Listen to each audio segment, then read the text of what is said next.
All right, and we're live. Right, welcome everybody to Tom and Amy's Paranormal Mysteries. Again, joined by our co-host Nick, all the way from America, and we have an extremely special guest on with us tonight, Mike Ricksecker, who is obviously author, historian, you name it, he's done it. So, Mike, first of all, like paranormal, where did it start for you? Like, where did your interest lie, like in history? Yeah, sure. Well, first, Tom, Amy, Nick, thank you so much for having me on the show. Always a pleasure, and do these international shows is always a real treat too. So I do appreciate you bringing me on the show. Yeah, thank you. Yeah, my paranormal journey. Well, I mean, really, it started when I was quite young, about 8 years old, and my first real significant paranormal experience happened when I woke up in the middle of the night, and there was a shadow person standing in the corner of my room. And of course, had no idea at the time that you called it a shadow person or anything like that. I had no idea from that type of stuff. I thought that there was an intruder in the house and it was about to kill me. That's about what you think Yeah, at the age of naturally. eight. Right. I'd seen enough TV at that point in my life that I knew I had probably enough time to gasp and I was a goner. But of course, I'm still alive to tell the tale. So, I did try to scream, opened my mouth, nothing came out because I was just way too frightened. And it did something very unusual. You don't hear a lot of this when it comes to shadow people tales, but what it is, it came up to my bed, leaned over. I'm looking up into this face of just its utter blackness, no eyes, no nose, no mouth, nothing, just totally black. And it grabbed me by the wrists, pulled my arms across my body, crossed them like that, and then it ran off down the hall, and of all places, into a closet. And then I turned and watched, turned my head and watched this thing go into a closet. It's like, what in the world? That's bizarre. But it's still, very frightened, still trying to scream. At that point, I found my voice, found my legs, ran off to my parents' bedroom, screaming and hooting and hollering. And they thought that I had had a bad dream. They calmed me down. Yeah. They were consoling me. But of course, it hadn't been a dream. I'd been awake for this whole thing, and that was my first real, paranormal experience. I may have had one or two prior to that, but they're so vague because I would have been so young at the time that I don't really know. But that was like the real first significant one. That's Um, crazy. yeah, That yeah, was enough, to be honest. Yeah, if you first thing that's there, that's That is to crazy. jump straight in at the deep end, really. But some people like that doesn't happen to them even in their whole lives, and then wow, that's amazing. The chosen one. Yeah. So then did you start then? Is that when like you started getting into like your research and your Well, I mean, at that age, I was writing. I've been writing since the age of 7, and so I was writing like little mystery stories. I did write some little ghost stories, and if you can believe it or not, for a 7-year-old, historic fiction. But it, yeah, but I did, and so that was always with me. But it didn't real that journey didn't really start there. It started more of when I was a teenager and moved from that house, which was in Massachusetts, to a house in Ohio. Mm. And when we were moving in, I kept seeing this figure in my doorway as I'm like unpacking boxes, putting things away, and I would see this figure in the doorway, and I'd look at it, and then it would take off, down the hall, kind of toward my parents' bedroom. And Mm. this happened several times. I'd be putting things away or opening boxes, and it would just be hanging out in my doorway, checking me out, seeing what I was doing, and then I'd turn and look, and it would take off. So I ended up asking my mother about this, and apparently she thought I was a bit more mature at that time, at that age, and she Mm. told me that she had also seen that around the house. And she said it in such a way that it was like completely disarming. It was just kind of like, very matter of fact, very reassuring, like it was no big deal. And it was Yeah. like, oh, okay, well, mom has seen this. She's not worried about it. I guess it's cool. you know? So I I started calling the thing Tom as like peeping Tom. And so the Yeah. thing would stand at my door, hey Tom, and then it would take off. And so it did that for about 3 or 4 months. The activity subsided, and I just kind of chalked it up to somebody that was, in the house, some sort of ghost, some sort of spirit, was Yeah. checking us out, deemed that we were okay, and then went about his business. But about a year or two later, um, I was at a friend's house. My friend David and I were at our friend Lori's house, and we're just kind of shooting the breeze. Now at that point, I legitimately have an interest in the paranormal because that was Yeah. happening when we first moved in. I was reading Hans Holzer at the time, read the Amityville Horror, and I was like, oh, I want to go to that house and check it out. Which my girlfriend at the time thought that I was nuts for wanting to do that, but so I definitely had an interest. And while we're sitting there talking with Lori, and we're at a older house in the downtown of the town where we lived, and she suddenly says, "I think my house is haunted." And David and I are like, "Whoa, okay, this is cool." So she starts telling us some stories and about how, there's an old family cemetery in the backyard and some different things going on around the house. And the one concerning thing to her was in her bedroom, the one wall that she would try to tack up posters and things on. Anytime she would try to put something up on that wall, it would always fall down. It could be an hour, a day, a week, whatever. The thing would fall down off the wall. So we're going to go up there and we're going to investigate. This is like my first little paranormal investigation. Had no idea that's what it was that I was doing at the time. We're talking like the year was like around 1990 or something like that. It was I wasn't even a while born. back. Yeah, I wasn't oh, jeez, you either. weren't even born. I wasn't born till Wow, 3 years okay. later. You're dating me. Wow. Woo. Okay. Great. You could be my kid. That's awesome.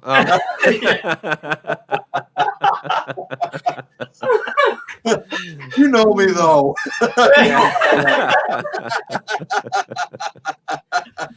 Nice. Okay, well.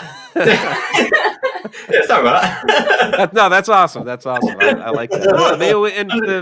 I really like that the younger crowd is into this and very inquisitive and looking into this, because back then during the day it was like really taboo. I was in a small town. Yeah. We didn't talk about those sorts of things. You couldn't find books on that subject at the library outside of something like the Amityville Horror. So there was resources really hard to come by. We're talking pre-internet age. And the television shows, weren't out yet. The biggest thing that we probably had, or closest thing that we had at the time, was probably In Search of with Leonard Nimoy, which did touch on a lot of paranormal, supernatural topics, but a lot of other things as well. So it was like every once in a while you get a show talking about investigating the paranormal. So it wasn't as mainstream as it is today. So I had no idea we were about to undertake a paranormal investigation. And so we go upstairs and we're taking a look around. We're checking out her room, checking out the wall, and seeing what's going on with this thing. And David, I didn't understand this about my friend at the time, but he was a very, very sensitive guy, meaning highly sensitive person to, the paranormal and supernatural. And he put his hand flat to the wall, and all of a sudden he turned this bright, bright red and started sweating profusely. And I'm looking at David like, oh my God, what's Jesus. going on with my friend? I'd never seen anything like this before. And so he starts going like wall to wall in the house, seeing if there's any other kind of quote unquote hot spots like this. And that was the moment right there that I knew that this was something that I was extremely fascinated in and I would be involved with for the rest of my life. That's incredible.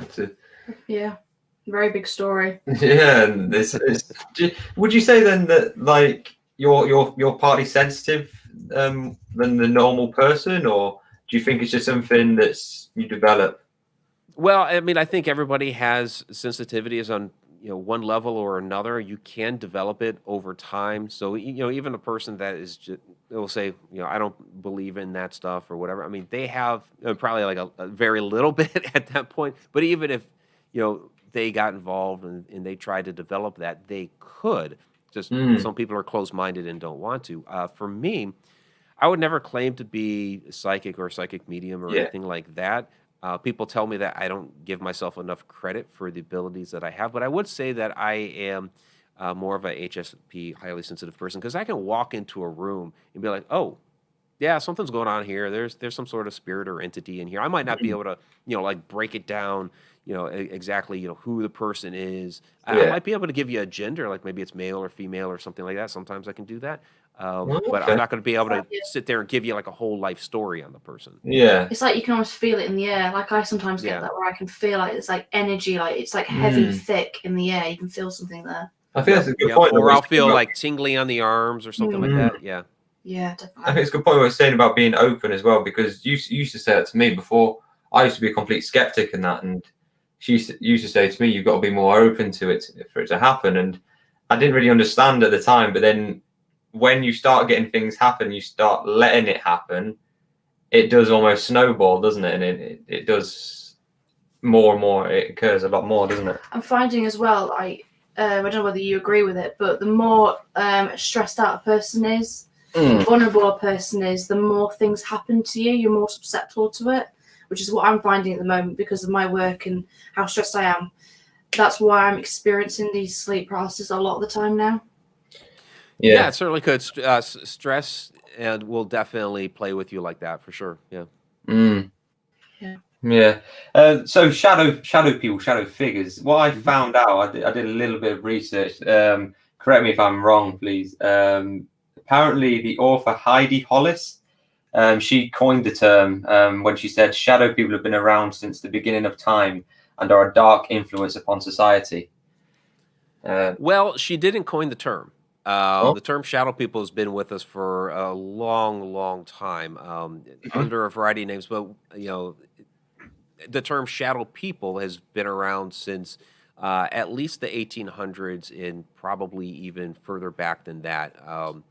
The talk of shadows goes back thousands of years. We have accounts of shadow people dating all the way back to the time of ancient Sumerians. But, the term shadow people has been around when talking about the paranormal and supernatural, at least the 1800s, and even in other articles that I was finding that, maybe a little bit more recent, like 1930s, they're talking about Irish legend and lore and using the term shadow people within those articles. So, it's been, I respect Heidi's work, but it's unfortunate that that this misnomer's been put out there that that shadow people is a more recent term, a more recent phenomenon, when really this is something that's been reported about and occurring for thousands of years. Oh, okay. That's something I didn't know. Like, I suppose as well, like, because she's more like one of the recent people, like, and because we talk about it more nowadays, I suppose. Yeah, well, she published her work, at late 90s, early 2000s. Yeah. And so that was really the time that like the television shows started taking off and more of the radio shows and all. Well, I mean, Art Bell had been around forever. But like when we talk about Scariest Places on Earth, Ghost Hunters, and those type of shows were taking off right at the turn of the century. And that's when she was publishing work. So I can understand how people would kind of associate that. And again, I respect Heidi's work. She's done a lot of great work in the field.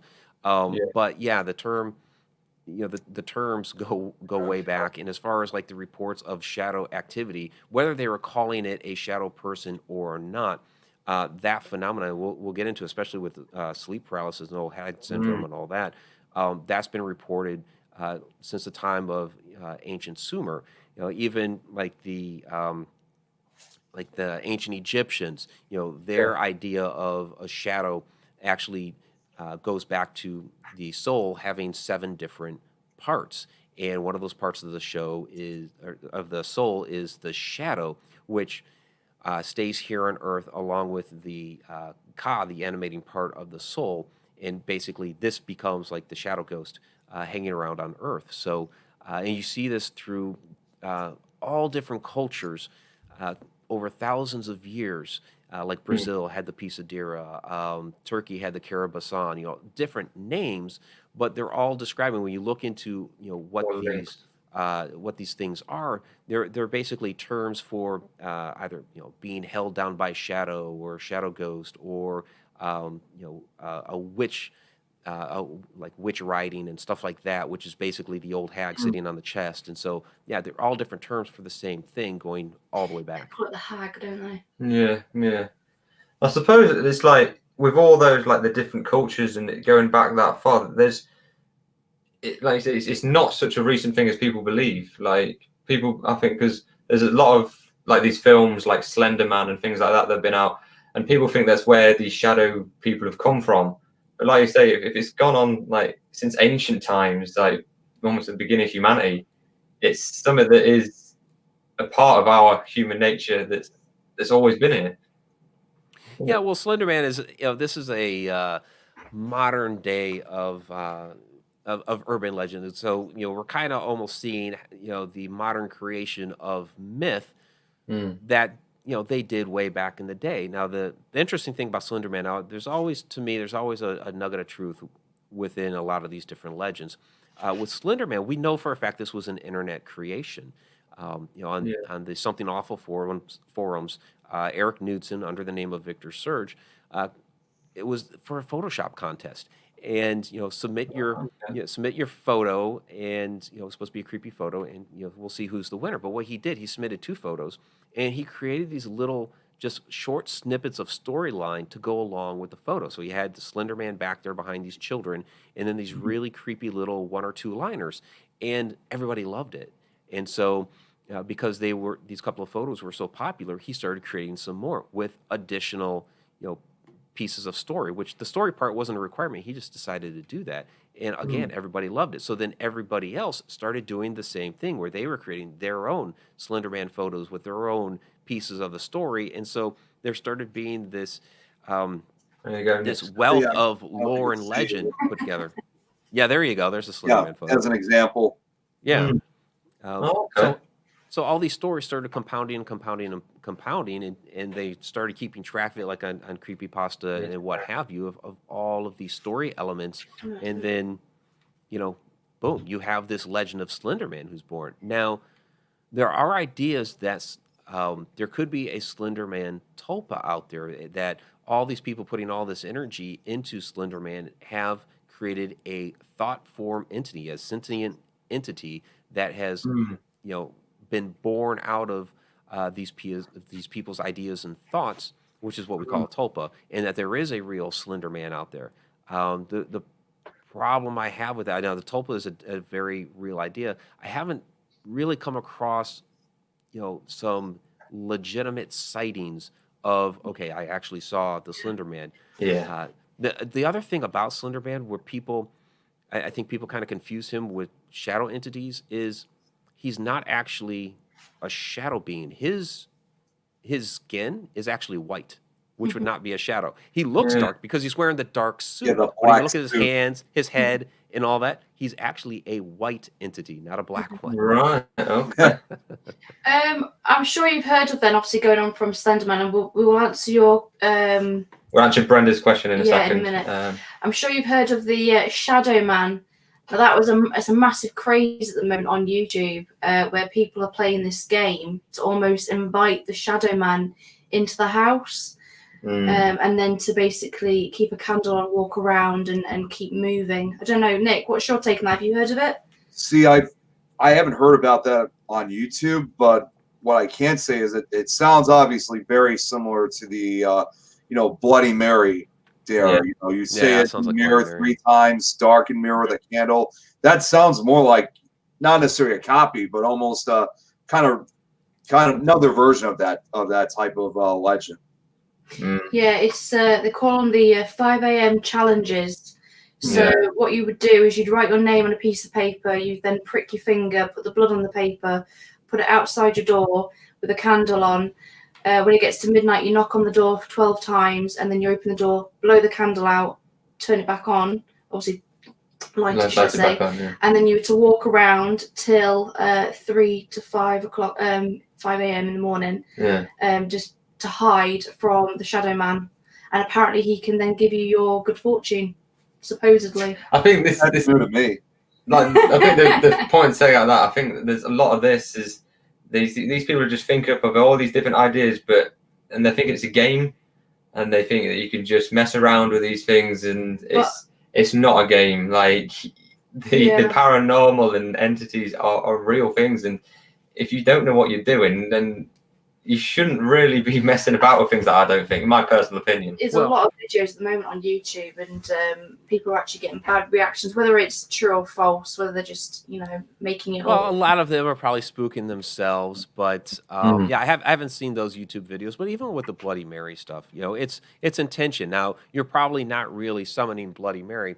Some people do get legitimate paranormal activity in this, but basically you're putting intention out there that you want to be contacted by some sort of spirit or entity or whatever. And sometimes you get a response. Again, it's probably not Bloody Mary, or probably not the Shadow Man, or what have you. But it's the same thing with Ouija boards, and you hear about a lot of stories where there's a slumber party and the girls are playing around with the Ouija board. Not trying to be sexist, but this is a lot of the stories I hear are at the slumber party. Yeah, and you think about it. You got this this board, a spirit talking board. So the intention is to try to talk to a spirit, and sometimes the spirit calls, and they come into the room and they're seeing what's going on, and these girls are laughing and carrying on, having a good time, trying to fool each other. They're asking questions like, which boy likes me and things like that. And the spirit's in the room now saying, "Hey, I'm here," but they're not really paying attention to the spirit. They're being, goofy and, fooling around. And suddenly the spirit gets ticked off. "Hey, you called me. I'm here. You're not listening." And then suddenly, tosses the radio across the room. Yeah. I think you're going to have a lot of girls against you now. It's a fair point, because I had a lad actually ask me today. He said he really wants to do a Ouija board and that, and he wants to see what happens and stuff. I said, "Yeah, mate." I said, "That's great." I said, "But you have to be prepared for the outcome. Like anything can happen. Like I said, if you're going to do it, take it seriously, because these things do happen. You mess around with Ouija boards, like you said. If you're taking the mick, spirits will get annoyed. Like they think you're trying to communicate with them, and then they will react. And sometimes it'll be an adverse reaction, and you don't know what could happen." I think it's a matter of knowing the tool that you're using. Like, I don't use Ouija boards mostly because it's not a tool that I'm comfortable or familiar with, but it serves the same purpose as Nick, you and I both use digital audio recorders when we do our paranormal investigations. It's the same concept. We're trying to communicate with a spirit with it, but it's a different device. So I'm more comfortable with my digital audio recorder, not a Ouija board. But some people are able to use it as a fine tool because they know how to use it. See, I'll be honest. I mean, we actually do have one, although I've never really used it. I mean, I'm glad we didn't use it at the time that we did, because I think it would have caused major problems. As crazy as it's going to sound, this is a Ouija board that we have. It was actually originally a birthday gift for my sister back when she was like 9 or 10 years old. So and of course back then we didn't know what an Ouija board was. We never heard game, wasn't it? You could buy one though from Toys R Us. Yeah. You know what I mean? Yeah, it was the Toys R Us days for us. So, but yeah, they I don't. The funny thing was, I mean, I don't think she ever used it though. I mean, it just said it was just this mysterious, mystifying game, but we never. At least I never knew what it was until years later, because this was long before I was even 12, before I really started studying this stuff. So it wasn't until a few years later I got to figure out exactly what it was. And I still have that board to this day, but I just kind of keep it out of everybody's hands, just kind of more for everyone's safety, if you will. Yeah, that's a good thing to do. We'll quickly Brenda's got a question here. She says, "Can you find talk of shadow people in Native American culture?" Yeah, absolutely. You certainly can. It's actually quite similar to the ancient Egyptian beliefs, where the shadow is a part of the soul, and you look at the Choctaw customs, and basically they have two parts of the soul, the Shalup and the Shalambish, and again it's kind of the same concept, where one goes on and they call it the land of the ghost, and the other stays here on Earth to walk the Earth. So same type of concepts, and each tribe has their own kind of different beliefs, but that's just one example. But you do find that in Native American cultures as well. You find that with a lot of things, though, how things cross, that they overlink. They're just called different things anyway. I know it was also, I found out it's mentioned in the Quran as well. They say pitch black sapient beings that are not entirely spiritual or physical, and that's actually in the Quran. Apparently, I've never read the Quran, obviously, but that's what I found out. Yeah, you find it in cultures all over the world, throughout all time. I mentioned ancient Sumer, so one off the top of my head, as far back as my research has gone with that, where the spirit Alu. I mean, he was considered a demon, but demons back then are different than what we think of demons now, Yeah. because they were both good and bad demons, and they called them the Udug. So if you were being visited by Alu, which this is a faceless, limbless entity that would hover over your bed at night and bind you to the bed. Of course, it speaks of sleep paralysis, old hag syndrome, that sort of thing. If this was happening to you at night with Alu, you would actually have the for lack of a better term, the doctor come in, the shaman, what have you, to invoke a good demon to do battle with Alu, so you would no longer suffer these afflictions. Well, I read something about that as well. I read a lot of demonology books and stuff, and I read that apparently that demons, as not like how today we see them all as bad, that they have a good and bad side. Is that right? And then it depends on your intentions again of what you are requiring of them.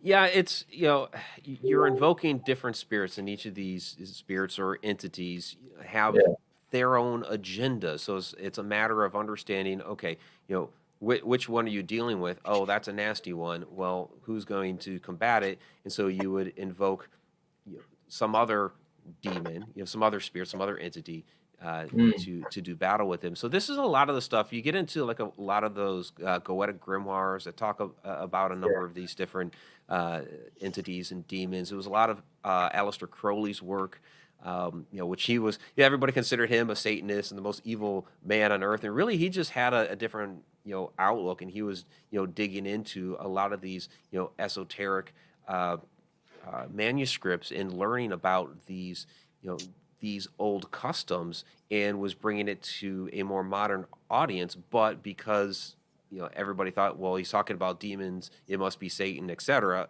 It really wasn't the case. He was digging into a lot of those old ancient myths and modernizing them, really. Yeah. And if say for instance someone actually wants to go and do a lot of research around shadow people, where would you recommend them going and finding that research? You mean besides my book, A Walk in the Shadows? Yeah. Definitely, like Mike's book. Yeah, definitely. Yeah, well, certainly, my book, A Walk in the Shadows, is a fantastic resource. I mean, a lot of my research. See, I dove a lot into. It really depends on which aspect of this you're looking at. So, like, I have 4 parts to my book: types of shadow people, which gets into like humanoid figures, hat men, crawlers, mist, wisps, the old hag, all those different types of entities. And there are a number of other books out there, on the subject, or some good websites or what have you. But you can even find ideas of this in John Keel's Mothman prophecies. At the beginning of the book, he's talking about shadow entities. It has nothing to do with Mothman, but he's talking about shadow entities right at the front of the book. It's like, okay, this is interesting. So there's a lot of different resources for that.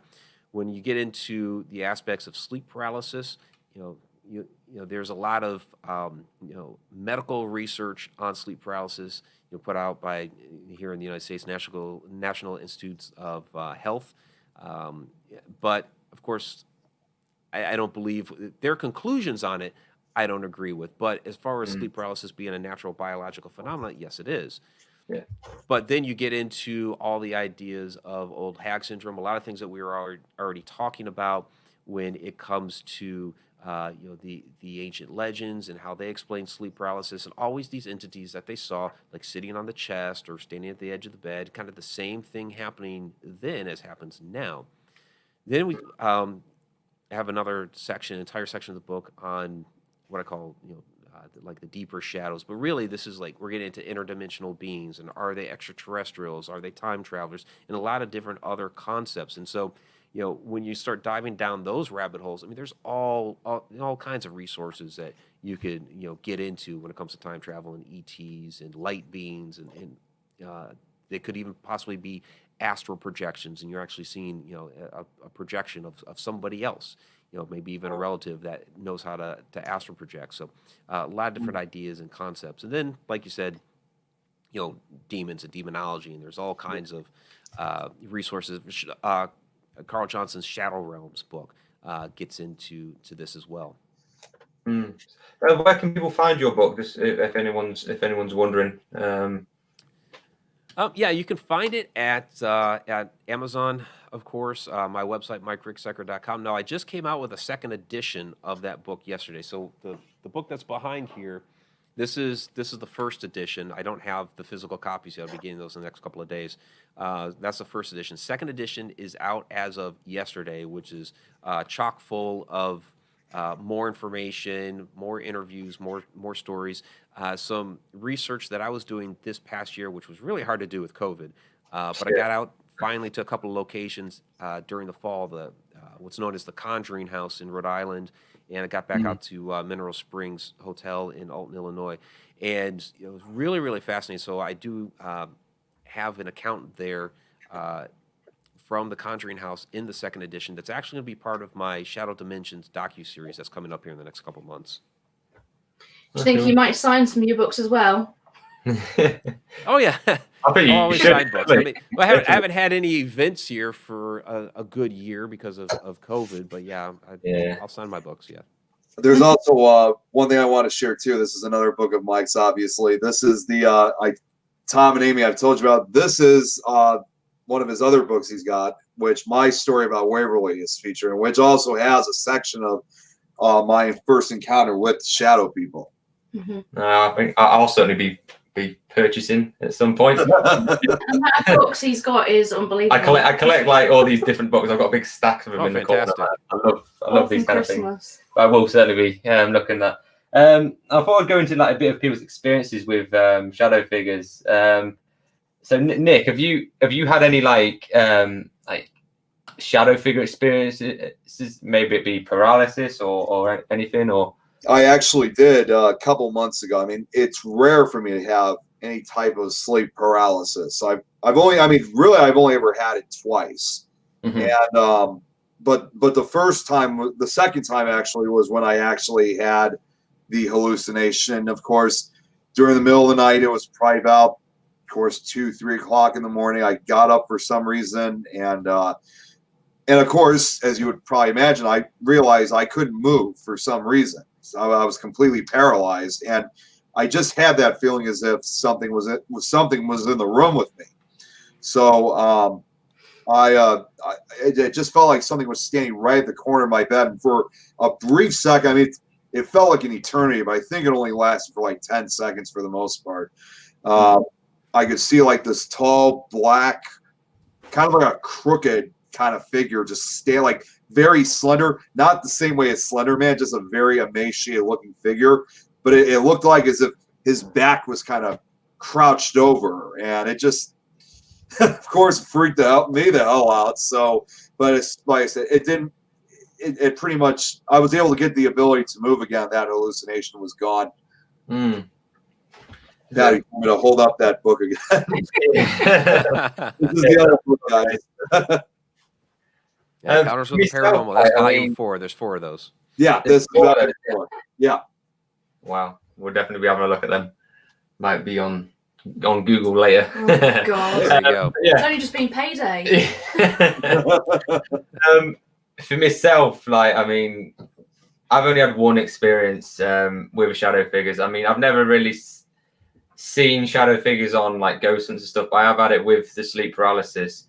But basically, when I worked on the same camp where I started getting all my paranormal experiences, I started getting my name called. I'd hear footsteps and all this stuff. I used to see. I suppose I could say I did see a shadow figure, like a person walk across the kitchen. But the main one was when I was asleep. I used to sleep in the same building as I worked because I used to stay away from home for a while. And not because he didn't like me. And I woke up, but because I could hear somebody knocking on my door, and I could hear one of the ladies that worked in the kitchen. I could hear her shouting me, saying like, "Tom, are you there?" So I woke up and I say, "Yeah," and all I remember seeing, I see the door open because it's in the corner. She walked in, but as she walked in, as she looked at me, it was the same lady and everything. She turned into a black mass as the door shut, and then the black mass, like, I could move my eyes and my head, but like the rest of my body was paralyzed. And I'm just watching this mass come over me, and then it just, like, enveloped over the top of me, and it almost made me like black out. My eyes, I couldn't see anything, but it didn't. To me, I wasn't scared. Didn't make me feel nervous, and it made me feel comfortable. Which is weird, because most of the time people talk of sleep paralysis, it's fear and that, but I actually felt quite relaxed with it, and I went straight back to sleep, which is strange. But that's my only. You're just one of the strange ones. Yeah, I'm just a bit weird. Well, yeah, I mean, a lot of times when people see that in the middle of the night, they instantly become frightened of it. It's something that's foreign to the environment. In my case, I thought it was an intruder. At least the time that I woke up in the middle of the night, and that's a lot of that's a very common reaction. Is you wake up, you see a tall dark person in the room or whatever, and you immediately go to there's somebody in the house, and so you get frightened, you get scared. All your senses are alarmed, and that makes sense. Okay, so sleep paralysis and shadow people. Two different phenomena that can happen at the same time. I mentioned the National Institute of Health earlier, and I actually have excerpts from their reports in the book, because I think it's important for people to understand what sleep paralysis really is, but also they end up with their interpretation of it that basically when you wake up in the middle of the night and you're seeing this shadow entity that is a hallucination from your sleep paralysis that is occurring. And sleep paralysis is a natural biological phenomenon. Your body paralyzes you while you sleep so that you don't act out your dreams. And sometimes when we wake up, we're still in a bit of that paralyzed state. It can also happen the opposite way, where and this is when I've had sleep paralysis, this is the way it's happened to me, that my body was so exhausted, because basically I push myself and I stay up until far too late at night. But my body would get so exhausted that I would just boom, my body would just shut off. But my brain was still active and awake, which is really disconcerting, because the couple of times that it happened to me, I was at work. and so I'm hearing all these people around me, and my body's asleep and out of it. It's oh, this is not good. It's I get into some serious trouble here. Especially since the first time it happened to me, I was in the Air Force at the time. You do not want to get caught sleeping while you're in the military. No. Yeah, I'll sleep. So, and I'm, especially that first time, I was very frightened, because, this has never happened. It's oh my God, I can't move. It's very scary, just from the point that you are paralyzed and cannot move, and you are totally wide awake and understand that you are paralyzed. So, I very simply, once I kind of got my wits about me, I was okay, let me see if I can at least wiggle a toe here. And, after a little while of trying, I was able to wiggle a toe and able to wiggle a couple of others, and then my foot, and kind of slowly worked up my body until my head finally woke up. I was okay, I'm awake now. Yeah, and so the second time it happened to me, it was still really disconcerting, but not as frightening. It was a good, 16, 17-year gap between the two incidents. But I was okay, this has happened to me before. Let me try this again, and I was able to get out of it a lot quicker. But here's what I think's happening. First of all, waking up with sleep paralysis, completely natural. It happens. The idea that the shadow person that you're seeing in your room is a hallucination, I don't buy it. That it's supposed to be part of your dream that you're having, that you still haven't quite woken up from. Well, we dream about all kinds of different things, not just people. We dream about cars or motorcycles or trees or birds or airplanes flying overhead or what have you. I've had dreams of being on stage with Motley Crue, and I've never woken up to 10,000 people in my bedroom with the pyrotechnics going off, and that'd be awesome. I would love it. Yeah, but it's never happened. So, very good point. Very good point. Right. It always seems to be shadow figures. It's always a person, or like you, it turned into a mass, and so some form of shadow, whether it's in the corner, at the edge of the bed, next to your bed, in a lot of different places around the room. It's a person. So here's what I think is happening. Now, again, two different phenomena happening at the same time. Sleep paralysis is a real phenomenon. It's a real biological phenomenon. What was that? The shadow person is a real supernatural phenomenon. And I think what's happening is you're feeling its presence in the room, and that's what's waking you up in that moment. And for parents will totally understand this because kids will routinely do this in the middle of the night. My kids are notorious for it. They'll wake up, they need to go to the bathroom, they need to drink water, they need something. They come up to the bed. And my kids, especially my youngest Cameron, a lot of times instead of tapping you on the shoulder or shaking you to wake you up, would just stand there and wait and wait and wait. And I would like suddenly wake up like, whoa. And there's Cameron standing right there. Like, Cameron, what are you doing? He's like, I need to go to the bathroom, or I need to drink, or I had a bad dream. Okay. But it was his presence that would wake me up. I could feel his energy right there. As a person, and I've been doing some more research here with the Heart Math Institute. That they have a lot of fantastic research on the toroidal field around your body. This is basically your body's energy field that emanates out from you, and we can feel the presence of a person walking into the room from several feet away, like up to 12 feet.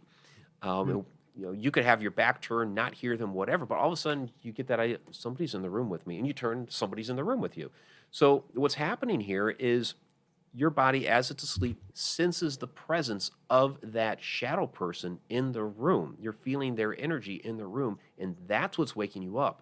And sometimes as you're waking up, because your body's been startled awake by a presence in the room, sometimes you're still in that sleep paralysis state, and you just happen to, okay, it's the shadow person that woke you up. And then all of a sudden we become frightened and scared and all that because we woke up and there's somebody else standing in the room. Yeah.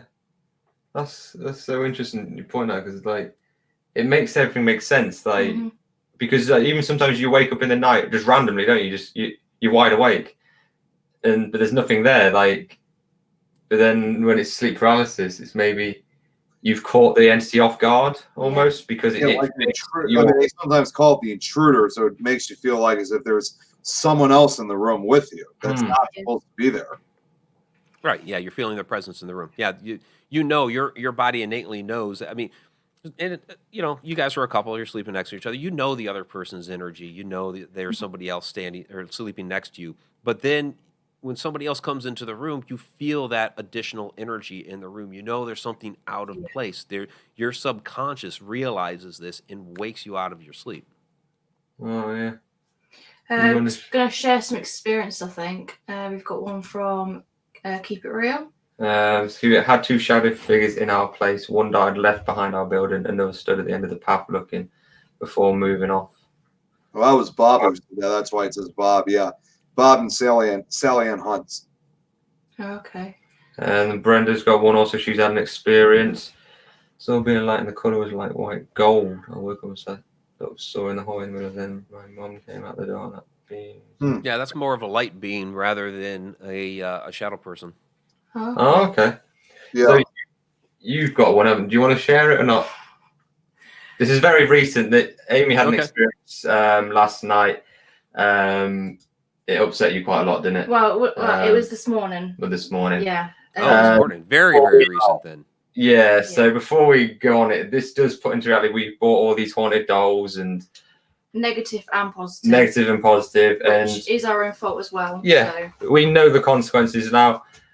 This makes, I think this story, what happened to you this morning, makes people realize it's not a game, what we're doing. We are trying to do this for research and show everybody what these things can do. But do you want to share it? Yeah, I'll share it. Go on then. Right. So you went to work.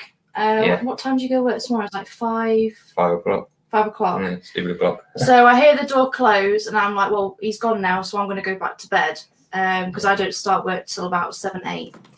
I think probably about half an hour later, we have a flight of stairs and another flight of stairs. So on the first flight of stairs in the corridor, something mimicked your voice. I can't think of what it said, but it said one thing. But I thought, I'm going to ignore it. I'm not going to pay attention to it because if I pay attention to it, it'll become more of a thing. So I ignored it, kept going back to sleep. I could then hear something walking up the stairs. I thought, I'm papping my pants here. I'm thinking, I'm not going to open my eyes. I'm still going to stay asleep. And I think another half an hour went by. Timing's a bit iffy. So then I heard your voice again, but this time it was in the room, at the back of the room. And it said a whole sentence. But again, I couldn't make out what it was. So I think I was in and out of sleep at the time. But at that point, I did actually open my eyes wide, and I was like, oh my God, what is that? I didn't say anything out loud or anything, but I thought, I'm just going to ignore it, go back to sleep. Half an hour later, I woke up startled. Wasn't nice. I felt like there was something nasty in the room. So I woke up and I could see fog in the room. It was completely fogged out. And I blacked out at that point. And as I blacked out, I saw this black shadow, massive form, come straight over the top of me, over my head. And it felt as if something was putting pressure against my head. And it made my eardrums ring, like I was almost losing my hearing. You know how like your ears ring and you lose a tone? It was, that was constant, absolutely constant. And that's when I thought, if something's either trying to enter me, trying to affect me. So I thought, think of white light, as they always say you should do. So I said the Lord's Prayer, even though I'm not religious, but I thought I'm going to say it anyway. And then as I finished the Lord's Prayer, the ringing, it kind of like faded away and went. And then I could open my eyes and move again. But I was coherent, even though I was blacked out. I could feel everything that was happening to me. And it was just, it wasn't nice. And I couldn't go back to sleep after that. Yeah. But yeah. Upset you quite a bit. That sounds really related to what we would call old hag syndrome, or being held down by shadow and that sort of thing. It doesn't always take the form of an old hag. That's the term we've used, because sometimes it does show up like that. It can show up as a ghoul or just a shadowy form in general. The idea that it hovered over you, pressed down, the dark presser, kind of another term for it. So it seems very related to that. I can't tell you if it's related to the stuff that you brought into the house, but if you are bringing items into the house that have a darker energy attached to them, then you could be, or even the idea that you're open to that in general.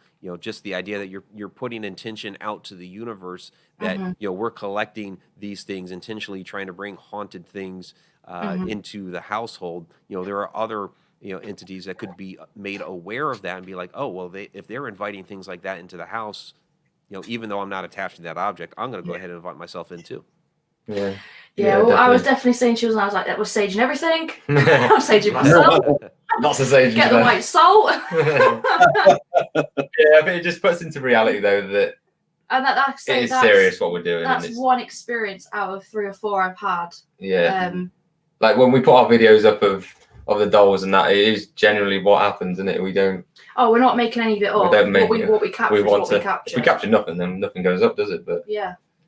This just makes it a bit more real, shall we say? Certainly. Yeah, you just got to be careful with that. Really, for me, it always comes down to intention. What's your intention with all this? And if you're intentionally opening yourself up like that, to these different things, again, I applaud you for looking into these things and researching and all that. But you do have to safeguard yourself as well. So be sure you're being safe about it. It almost, for me, obviously the fact that I heard the voice twice, one obviously on the hallway and then one in the room, it's almost like I ticked it off, the fact that I wasn't reacting. And he's ignoring it, and I was ignoring it, and I thought, it probably thought, right, damn this, I'm now going to get into your personal space. So maybe it's not always good to ignore. I think there is something here, though, because that is mimicking, because I've heard Amy's voice mimicked when she's been at work as well. And it always seems to be when the other person's out of the house. So whatever it is playing games. And we've heard it on the spirit box as well. Yeah. Mimic our voices. Now, I've seen your recent YouTube video on shadow people, the 10-minute one, and like I said, I sent it. Like I told you, Mike, I was to an extent, yeah, which was fascinating. Why don't you see shadow people? Yeah. There was one particular experience that I really found interesting. The one Mineral Springs Hotel. Yeah. And Nick was there for that. Yep, I was there for that too.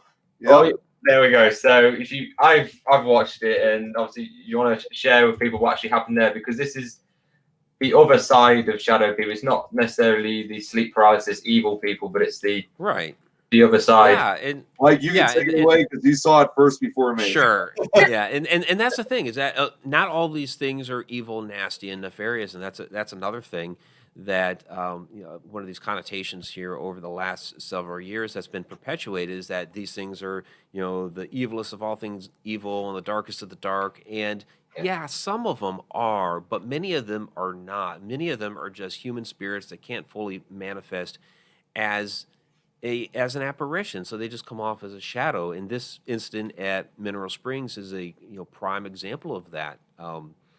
Just for another example, real quick, my friend Rob Guttrow it's in a story we include in A Walk in the Shadows. Is he was visited by his aunt to deliver a message to his mother, but she could only come off as a shadow. And I trust Rob with my life.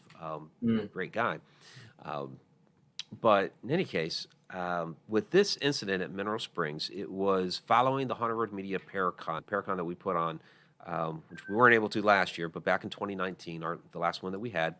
It was getting down toward the end of the night, just a handful of us left in our group, and we were at the upstairs abandoned part of the hotel, and we were investigating Pearl's room, which is a confirmed death in that room. It's a confirmed suicide. And we're just started up some EVP work in that room. So Nick, Tom, Dustin, there were 5 of us that were there, and started hearing some noises from out in the hallways. Okay, what's going on out there? And so I venture out into the hall to see what's going on. And like Nick said, I was kind of the first one out there. They were still doing some EVP work back there. And the hallway is kind of an L shape. So looking down the left, looking down the right, and from the hall on the right, I start seeing this smoke billow up from the end of the hall down by the door. That's all the way down at the end of the hall. It's coming forward. It starts doing something really unusual as it's coming down the hall. It starts kind of creeping up the wall on the right hand side, and it would creep back down. It would creep back up and creep back down. So as it's coming closer and closer, and finally, as it's coming closer, it kind of hangs out on that right wall and ends up morphing into the apparition of a little girl. And by then the others have joined me, and everybody's seeing this little girl. We're asking her, "Hey, come closer, come closer, come closer." And she ends up stopping right at the doorway of a room up there that is known to have the spirit of a little girl in it. And I'd investigated in that room a handful of times, kind of looking for this little girl, because many other teams that have investigated up there have reported that. Never really got anything, but I was actually seeing her. Others were seeing her. What's interesting is that we all saw her in like a little bit of a different way. And so that really speaks to me, that video that you're talking about, where I talk about how some people see more apparitions and shadows and more shadows than apparitions. It's because we're all vibrating on a little bit of a different level. So entities and spirits and the supernatural resonates with us each a little bit differently. And so that's why we were all seeing her a little bit differently. She was definitely there. Her energy was very, very present, but we all saw her a little different. I saw her from basically like the top of her head down to about her knees, and then she faded out. But others, Nick, how did you see her? Well, just before I describe it, first off, I see Tom McNicholas is watching. He's one of the other witnesses. He was one of the other witnesses to this. So he's wow. Well, maybe he'll probably say something at some point too in the comments. But the way how I saw it was, I mean, at first, like what Mike said, we were in a different room at first, taking a few EVPs, and then I was told to come out to the hallway, and I'm trying to figure out, what are we looking at? Because it was pitch black in the hall. I mean, the only light source was right at the end of the hallway. There was a door. You can see the little, light underneath it. So I guess it kind of partially provided, a benefit to what I could actually see. But from what I saw, it was actually partially the opposite. Like how Mike said, he saw her from the top to the lower torso, if I'm correct. It was, I could first see little feet, like that of a child, like child shoes. And they just looked like that they were just standing, but then they started kind of moving back and forth. Mm-hmm. After about a minute or two, the feet then started to take the shape of a skirt, like again, a little girl skirt. And I did see part of the top, upper torso briefly, where I did see, blonde hair.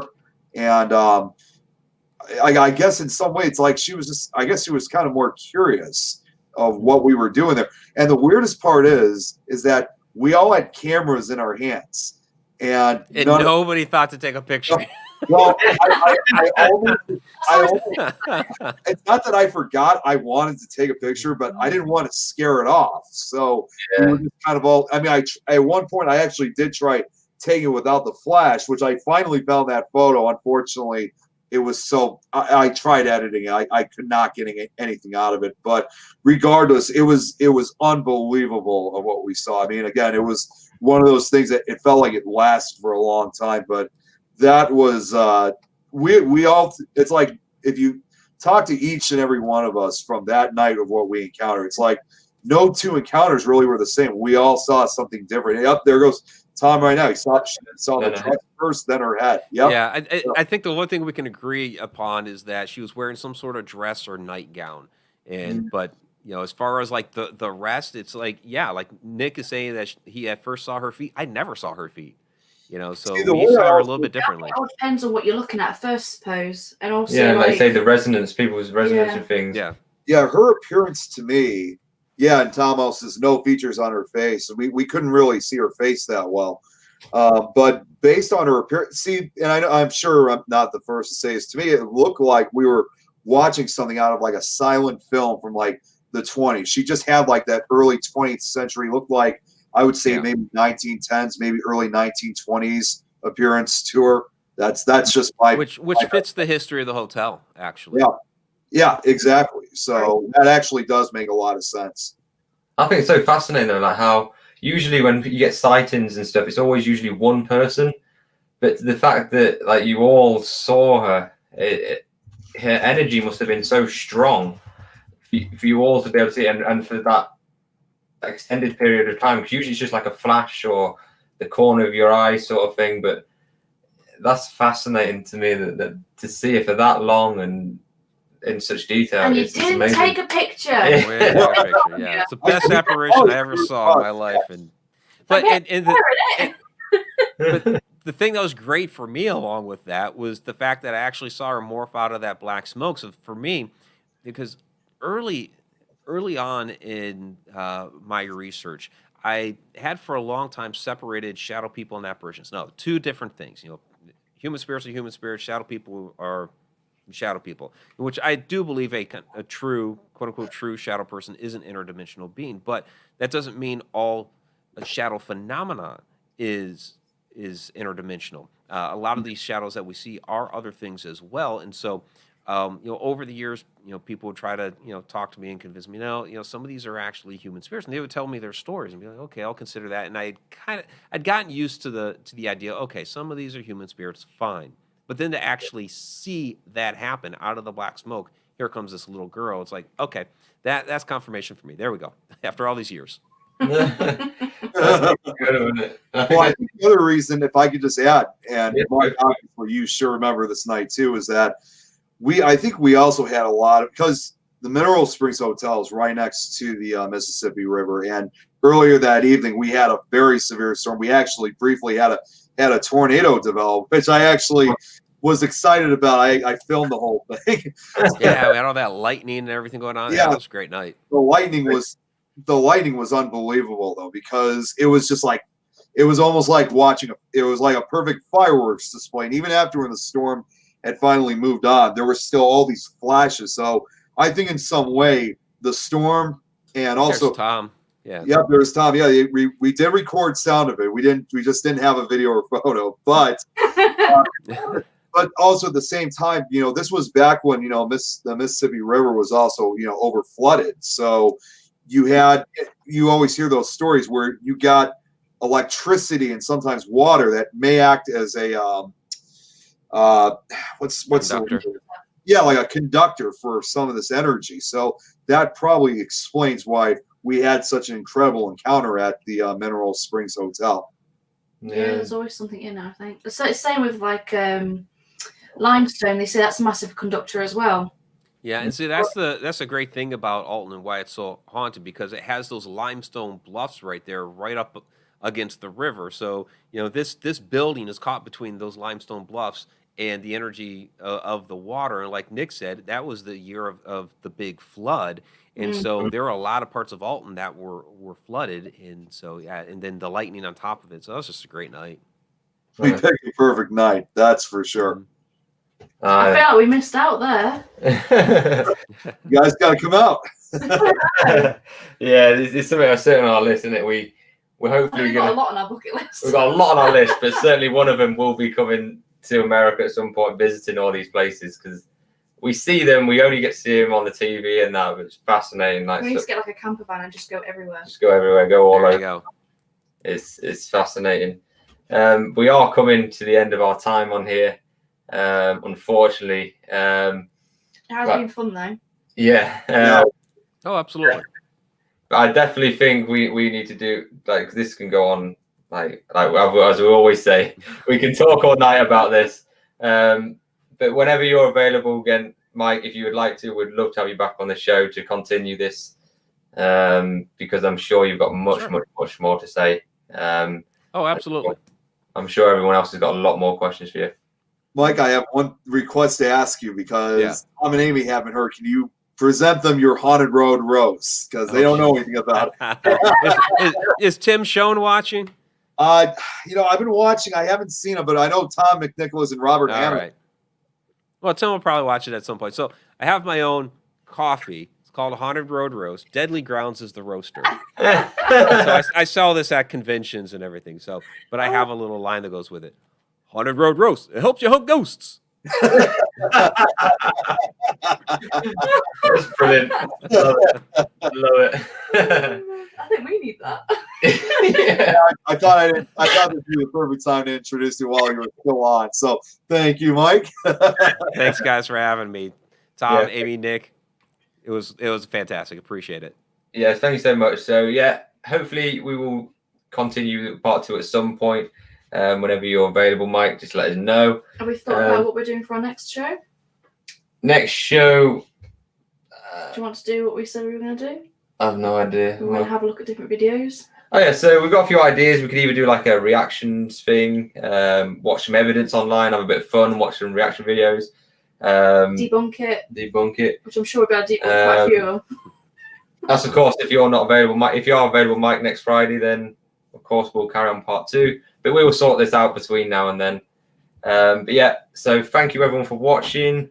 Thank you so much, Mike, for coming on. It's been an absolute honor to have you on the show. Nick, of course, absolute pleasure, mate. So thank you very much, guys, and we'll see you next Friday. Stay spooky. Take care.